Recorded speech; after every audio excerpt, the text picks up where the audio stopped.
ሰላም ጤና ይስጥልን ውድ የኤርትራውያን ቤተሰቦቻችን እንዴት ቆያችሁ? ይህ ሬድ ዴቪልስ ኢትዮጵያ የዩቲዩብ ቻናል ነው። የማንቸስተር ዩናይትድን መረጃዎች በየዕለቱ ከዚህ ቻናል ታገኛላችሁ። ለቻናላችን አዳዲስ የሆናችሁ ቤተሰቦቻችን ቻናሉን ሰብስክራይብ በማድረግ እንድትጀምሩ በአክብሮት እንጠይቃለን። በርካታ ጉዳዮችን በዛሬ ቆይታችን እናነሳለን። በተለይ ትልልቅ ተጫዋቾች ባለፉት 2 ቀናት ከዩናይትድ ጋር ስማቸው እየተነሳ ነው የሚገኘው። ዛሬም ድርድር የተጀመረባቸው ተጫዋቾች እንዳሉ የተሰማ ነው የሚገኘው። እንደዚሁም ደግሞ ወደ ክለቡ ሊመጡ ይችላሉ በሚል የሚገመቱ ተጫዋቾች አሉ። እነዚህን ሁሉ በዝውውር ገበያው የምናነሳ ይሆናል። ዛሬ ከተነሱ ተጫዋቾች መካከል ኪም ሚን-ጃይ በተከላካይ መስመር፣ ቪክተር ኦሲሜሄንም ወደ ዩናይትድ መምጣት አለበት የተባለ ተጫዋች ነው። ከዛ ውጭ ወጣቱ ሴኔጋላዊ የፓሪስ ጀርመን ተጫዋችም ከዩናይትድ ጋር ስሙ እየተነሳ ይገኛል።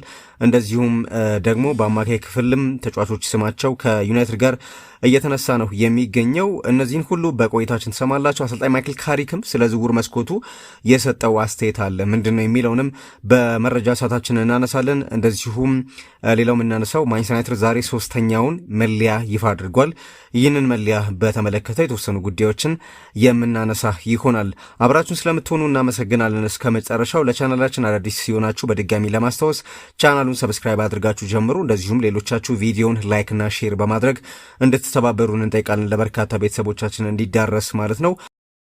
በምናነሳቸው መረጃዎች ላይ እንደዚሁ ሀሳብ አስተያየቶቻችሁን በኮሜንት ብታደርሱን በጣም ደስ ይለናል፣ እንቀበላለን። በቀጣይ ቀንም ስማችሁንና አስተያየቶቻችሁን የምናነሳ ይሆናል። በቀጥታ ወደ ዛሬው ስፖርታዊ መረጃዎቻችን ስናመራ አሰልጣኝ ማይክል ካሪክ ስለ ዝውውር መስኮቱ የሰጠውን አስተያየት በማንሳት ነው የምንጀምረው። አሰልጣኝ ማይክል ካሪክ በዝውውር መስኮቱ ቀሪ ቀናት ተጨማሪ ተጫዋቾችን ለማምጣት እንደሚጥር ተናግሯል። ዩናይትድ አንድሬ ሳንቶስና ዩሪ ቲሌማንስን ብዙም ሳይንዛዛ በፍጥነት ማስፈረሙ ደጋፊዎች ተጨማሪ ተጫዋቾች በተመሳሳይ መልኩ ይመጣሉ የሚል ተስፋ ነበራቸው። ነገር ግን ሁለቱ አማካዮች ኦልትራፎርድ ከደረሱ ሳምንታት አልፈዋል። ቡድኑን የሚያጠናክሩ ተጫዋቾች ቢያስፈልጉም ዩናይትድ ውሳኔ ከማሳለፉ በፊት ጊዜውን እየወሰደ ነው የሚገኘው። ማይክል ካሪክም ከዝውውር ጋር በተያዘ ለቀረበለት ጥያቄ ለቁጥር ብቻ ብለን አናስፈርምም፣ ነገር ግን ቡድኑን የሚያሻሽሉ ተጫዋቾች ያስፈልጉናል፣ በዚህ ላይም እየሰራን እንገኛለን በሚል ነው ምላሽ የሰጠው። ዩናይትድ ከአንድሬ ሳንቶስና ዩሪ ቴሌማንስ በተጨማሪ ወጣቱን የመስመር ተጫዋች ታይናን ቶምሰንና አንጋፋውን ግብ ጠባቂ ካርል ዳርሎን አስፈርመዋል። በአውሮፓ ቻምፒየንስ ሊግ የሚሳተፈው ዩናይትድ ቢያንስ አንድ አማካይና ለሉክሾ አጋዥ የሚሆን የግራ መስመር ተከላካይ እንደሚያስፈልገው ይነገራል። እንግሊዛዊ አሰልጣኝ ማይክል ካሪክም በተወሰነ መልኩ ይህንን ይጋራል። 1-2 መሻሻል ያሉባቸው ቦታዎች አሉ። አሁን ካልን በላይ የሚያሻሽል ስናገኝ ወደ ተግባር መግባታችን አይቀርም ሲል ተናግሯል። ካሪክ ከቀናት በኋላ በሚጀምረው አዲሱ የውድድር ዘመን ላይ የተሻለ ተፎካካሪ ለመሆን መዘጋጀታቸውንም ተናግሯል። የገዘፈ ግምት ማስቀመጥ አልፈልግም፣ ነገር ግን ያለፈውን የውድድር ዓመት ካጠናቀቅንበት መንገድ መነሻ ዘንድሮም ጥሩ መስራት እንችላለን በሚል አስተያየቱን ሰጥቷል። ወደ ዝውውር ጉዳዮች ከማምራታችን በፊት ግን ዛሬ በስፋት በማህበራዊ ትስስር ገጾች የተሰራጨ ያለውንና በርካቶች እየተቀባበሉት ያለውን የማንቸስተር ዩናይትድ 3ኛ መለያ ጉዳይን እናንሳ። ዩናይትድ ለ2026-27 የውድድር ዘመን የሚጠቀመውን 3ኛ መለያ ዛሬ ይፋ አድርጓል። አዲሱ ዲዛይን የክለቡን ባህላዊ ቀይ ቀለም በመተው የቆየ የታሪክ ስሜት ያለውን ገጽታ ተላብሶ መጥቷል ነው የተባለው። መለያው በዋናነት ነጣ ያለ ክሬም የሚመስል ቀለም ያለው ሲሆን በነጮቹ ኦፍ ዋይት ክሬም ይሉታል እና እንደዚህ አይነት ቀለም ያለው መለያ ሲሆን የደመቀ በርገንዲ ቀለም በትከሻው ላይ እንደዚሁ አለው። ከዛ ውጭ የአዲዳስ 3ቱ መስመሮች በጥቁር ቀለም ናቸው። አቀማመጡን በተመለከተ በተለመደው ይሄ የደረት አቀማመጥ ቦታው ላይ የብራንድ አርማዎቹ ቀጥ ብለው በመለያው መሃል ላይ ወደ ታች ተደርድረው ይገኛሉ። እንደዚሁም ከላይ በኩል የአዲዳስ ፐርፎርማንስ አርማ፣ በአማካይ ክፍል ላይ ደግሞ በመለያው መሃል ላይ ማለት ነው የዩናይትድ ምልክት ተቀምጦ ይገኛል። ከስር ደግሞ የስፖንሰሩ ስናፕድራገን አርማ በበርገንዲ ቀለም ደምቀው ይታያሉና እንግዲህ በእንደዚህ መልኩ ነው አዲሱ መለያ የመጣው። በዋናነት ግን የመለያው ጨርቅ ወደ ነጭ ቢያደላም እንደ ክሬም አይነት ቀለም ያለው ነው ተብሏል። እንግዲህ ዩናይትድ ይሄን በተለይ መለያውን ያስተዋወቀበት መንገድ ስንመለከት የማስታወቂያ ፎቶዎቹ በታሪካዊው ሳልፎርድ ላርስ ክለብ ፊት ለፊት የተነሱ ሲሆን ይህም ዲዛይኑ ከማንቸስተር ከተማ ባህላዊና ታሪካዊ ማንነት ጋር ያለውን ቁርኝት ለማሳየት ነው ተብሏል። ለ2026-27 የውድድር ዘመን የቀረበው ይህ 3ኛ መለያ ቀደም ብለው ይፋ ከተደረጉት የሜዳና ከሜዳ ውጭ መለያዎች ጋር በቀጣይ ዩናይትድ የሚጠቀመው ይሆናል። የመጀመሪያው መለያ ካስታውሳችሁ ዋናው መለያ ማለት ነው የ1970ዎቹን የክለቡን ወርቃማ ዘመን መነሻ ያደረገ ነው። ከሜዳ ውጭ የሚጠቀመው መለያና ባለፈው ይፋ ያደረገው ደግሞ የክለቡን የቆየ ታሪካዊ ማንነት ያንጸባርቃል የተባለለት ነው። ይሄ የዛሬው ሶስተኛ መለያ ደግሞ የታሪክና የባህል ጭብጡን ይዞ ዘመናዊና ቀለል ባለ ውብ አቀራረብ የቀረበ መለያ ነው በሚል እየተነሳ ይገኛል። በርካታ የዩናይትድ ደጋፊዎች ከመለያው ጋር በተያያዘ አስተያየቶቻቸውን እየሰጡ ነው። እናንተስ በሶስተኛው የዩናይትድ መለያ ምን አስተያየት አላችሁ? ሀሳብ አስተያየቶቻችሁን በኮሜንት አጋሩን። ግን ይሄንን ይመስላል የዩናይትድ ሶስተኛ መለያ። በቀጥታ ወደ ዝውውር ጉዳዮችና አምራና ዛሬ በጣም በርካታ መረጃዎች እየወጡ ነው የሚገኙት። እነዚህን በዝርዝር እንመለከታለን። የመጀመሪያው ጉዳይ ማንቸስተር ዩናይትድ የክረምት የዝውውር መስኮት ከመዘጋቱ በፊት ሁለት አዳዲስ የአጥቂ መስመር ተጫዋቾችን ወደ ኦልድ ትራፎርድ ለማምጣት እንቅስቃሴ ጀምሯል።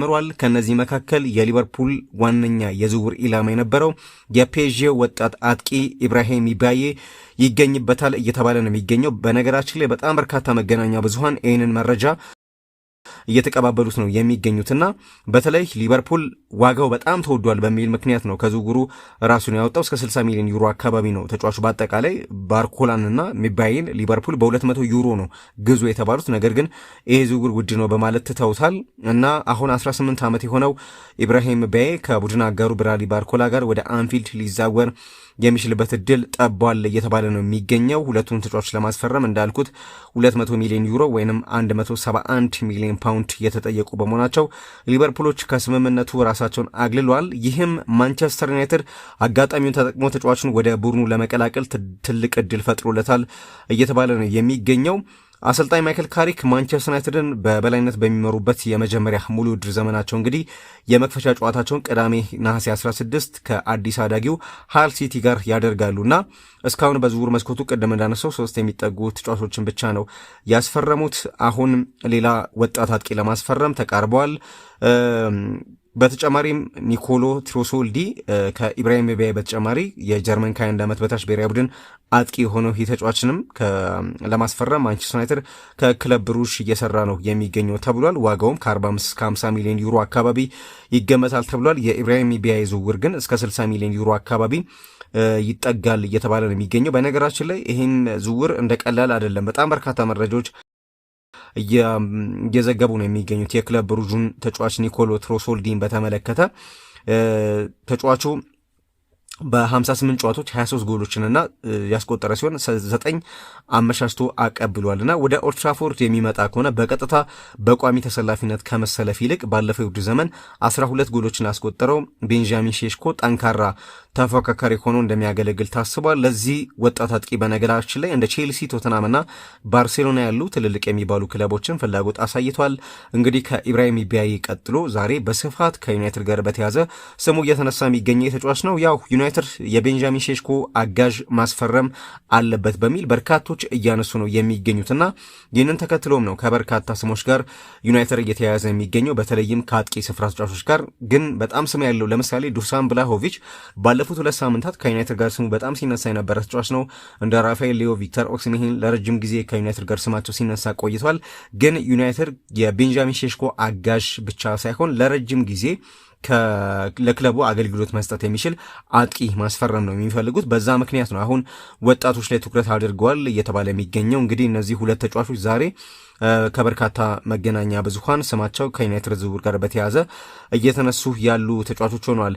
ከዛ በተጨማሪ ዩናይትድ በዚህ የክረምት የዝውውር መስኮት 3ኛ አማካዩን ለማስፈረም በሚያደርገው እንቅስቃሴ የሞናኮን ኮከብ ላሚን ካማራን ለማስፈረም ጥያቄ ማቅረቡ እየተዘገበ ነው የሚገኘው። አሰልጣኝ ማይክል ካሪክ በተለይ በቀጣይ በቻምፒየንስ ሊግም በፕሪሚየር ሊጉም ጠንካራ ተፎካካሪ ሆኖ ለመቅረብ አንድ የአማካይ ክፍል ተጫዋች ያስፈልጋቸዋል እየተባለ ነው የሚገኘው። የዝውውር መስኮቱ መስከረም 1 ምሽት 5 ሰዓት ከመዘጋቱ በፊት ዩናይትድ ተጨማሪ ዝውውሮችን ያደርጋል። ታዲያ የፈረንሳይ ፉት መርካቶ እንደዘገበው ከሆነ ካማራ ከዩናይትድ ጋር አሁንም ቢሆን ስሙ ይገናኛል በሚል ዛሬ መረጃ አውጥቷል። ካማራ እንደ አውሮፓውያን አቆጣጠር በ2024 ከሜትስ ወደ ሞናኮ ከተቀላቀለ በኋላ ባሳየው ብቃት ሳቢያ ዩናይትድን ጨምሮ 5 የፕሪሚየር ሊግ ክለቦች ተጫዋቹን ለማስፈረም ጥያቄ አቅርቧል። ከዚህ ቀደም ክሪስታል ፓላስ ይፋዊ የዝውውር ጥያቄ አቅርቦ ውድቅ ተደርጎበታል። ኖቲንጋም ፎረስት ተጫዋቹን ለማስፈረም እንቅስቃሴ ለመጀመር ተዘጋጅቷል። ሊቨርፑልና ቼልሲም ተጫዋቹን ለማስፈረም ፍላጎት ያሳዩ ክለቦች ናቸውና አሁን ማንቸስተር ዩናይትድ ይህንን የሴኔጋል ብሔራዊ ቡድን ተጫዋች የሆነውን ካማራን በስፋት እየተከታተለው ይገኛል። ሞናኮ ታዲያ ከእንግሊዝ ክለቦች ከቀረበለት ከፍተኛ ፍላጎት የተነሳ በዝውውር መስኮቱ መጨረሻ ላይ ተጫዋቹን እንደ ቢዝነስ እንደሚጠቀመው የተገለጸ ሲሆን ተስማሚና ጥሩ የገንዘብ ጥያቄ ከቀረበለት የተጫዋቹን ማውጣት አይከለክልም እየተባለ ነው የሚገኘው። የሞናኮ አሰልጣኝ ፊሊፔ ሉዊስ ቡድናቸው ሊቨርፑልን 3-2 በሆነ ውጤት ባሸነፈበት በቅድመ ውድድር ዘመን ወዳጅነት ጨዋታ በኋላ በሰጡት አስተያየት ይህ ከፍተኛ ደረጃ ያለው ተጫዋች በክለቡ እንዲቆይ ተስፋ እናደርጋለን በማለት ምናልባትም በዓለም ላይ ካሉ ምርጥ አማካዮች ስለ አንዱ እያወራን ነው። ብዙ ክለቦች በቡድናቸው ውስጥ ሊኖሩት የሚፈልጉት አይነት ተጫዋች ስለሆነና ለእኔ በጣም አስፈላጊ ተጫዋች በመሆኑ ስለሱ ብዙ ማውራት አልፈልግም። ኳስ የመቆጣጠር ድንቅ ብቃት ያለው ብዙ ቦታዎችን የሚሸፍንና በእውነትም ጥራት ያለው ተጫዋች ነው። እሱን በማግኘቴ በጣም ደስተኛ ነኝ። በቡድን ውስጥም ቁልፍ ሚና ይጫወታል በሚል አስተያየታቸውን ሰጥተዋልና ተጫዋቹ በተለይ ዩናይትድ ለ2026 የውድድር ዘመን በቻምፒየንስ ሊግ ተጽዕኖ መፍጠር የሚችል የተከላካይ አማካይ ስፍራ መጫወት የሚችል ተጫዋች እየፈለገ እንዳለ ይታወቃልና ካማራን በተመለከተ ካማራ 134 ፕሮፌሽናል ጨዋታዎችን ያደረገ በመሆኑ እንደ አንዳንዶቹ የካበተ ልምድ ባይኖረውም ወደ ኋላ በማክፈፍ መጫወት የሚችልና በቻምፒየንስ ሊግም በቂ ልምድ ያለው ተጫዋች ነው። እድሜው 22 ዓመት የሆነው ካማራ በሞናኮ በቆየባቸው 2 የውድድር ዘመናት በዚሁ የቻምፒየንስ ሊግ ውድድር 15 ጨዋታዎችን በድምሩ አድርጓል። በ2024-25 የውድድር ዘመን ከባርሴሎና፣ ኢንተር ሚላንና አርሰናል ጋር ባደረጋቸው ጨዋታዎች ራሱን የፈተነ ሲሆን ባለፈው የውድድር ዘመን ከዩቬንቱስና ፔሲጂ ጋርም እንደዚሁ ለሞናኮ ተሰልፎ ተጫውቷል።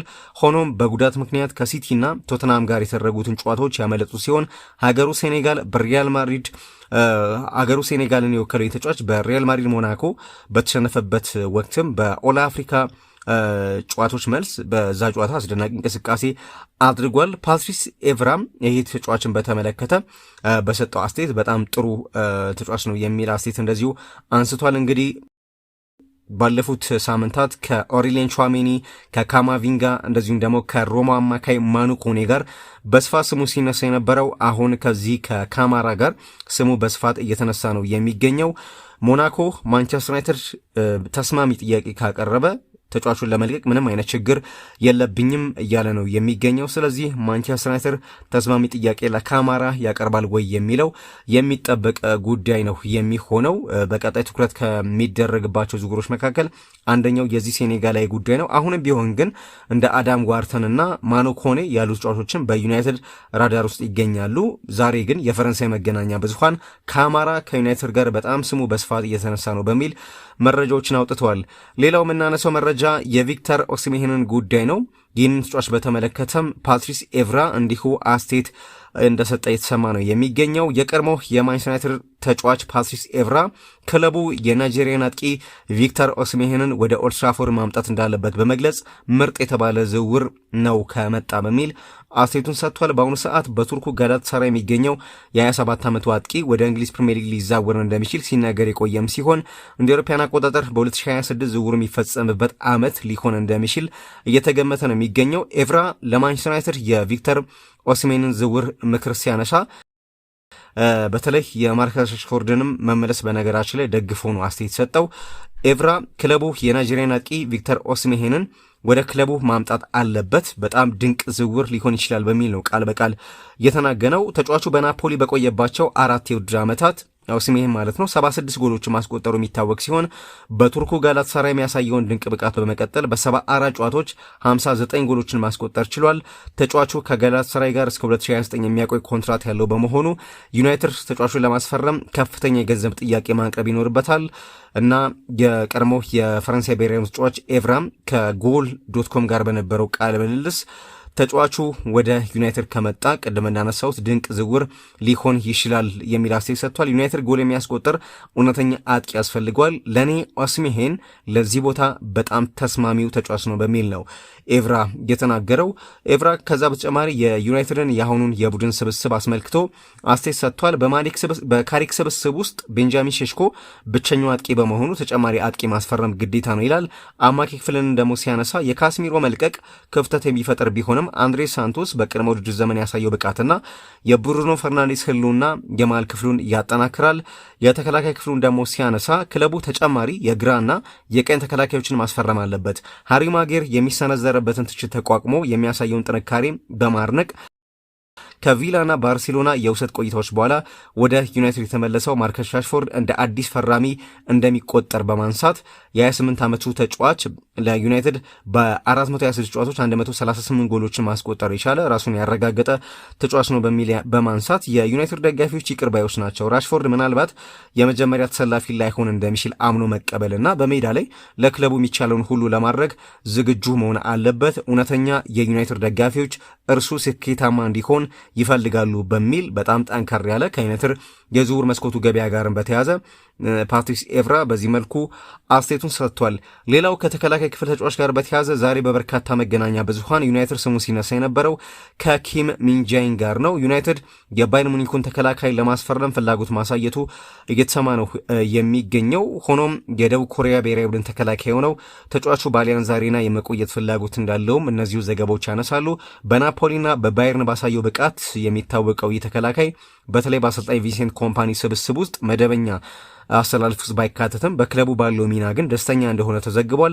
ታዋቂው የጀርመን ስፖርት ጋዜጠኛ ክርስቲያን ፋልክ በቅርቡ ለባየርን ኢንሳይደር በሰጠው ዘገባ ዩናይትድ ለኪም ሚንጃ ያለው ፍላጎት የቆየ ቢሆንም የተጫዋቹ በጀርመን የመቆየት ውሳኔ ዝውውሩን ከባድ ያደርጓል በሚል ያነሳል። ቃል በቃል ሲያነሳ ዩናይትድ ኪም ሚንጃይን ለማስፈረም ያለው ፍላጎት እውነት አለው። በባየር ሙኒክ ያለው ሁኔታ በቅርበት ይከታተላሉ። ሆኖም ኪም ሚንጃይ በባየርን መቆየት እንደሚፈልግ ግልጽ አድርጓል። በአሁኑ ሰዓት በቋሚ አሰላለፍ ውስጥ ባይኖርም በልምምር ጥሩ ብቃት በማሳየትና አጋጣሚዎችን በመጠቀም ወደ መደበኛ ወይም ወደ ቋሚ ተሰላፊነት የመመለስ እቅድ አለው በሚል ያነሳል። ፋልካክሎም ተጫዋቹ ክለቡን ለቆ ለመውጣት የሚያደርገው ምንም አይነት ጥረት እንደሌለ በመግለጽ ይህም ለባየር ሙኒክ ትልቅ እፎይታ ነው። ምክንያቱም ክለቡ ሙሉ የውድድር ዘመኑን በሁለት የመሃል ተከላካዮች ብቻ ማጠናቀቅ እንደማይችልና በተለይም በቻምፒየንስ ሊግ ስኬታማ ለመሆን እንደ ኪም ያለ ተጫዋች በስብስብ ውስጥ መኖሩ አስፈላጊ መሆኑን ይረዳል እና ማንቸስተር ዩናይትድ ይህንን ተጫዋች የማግኘት እድሉ በጣም ጠባብ ነው ብሏል።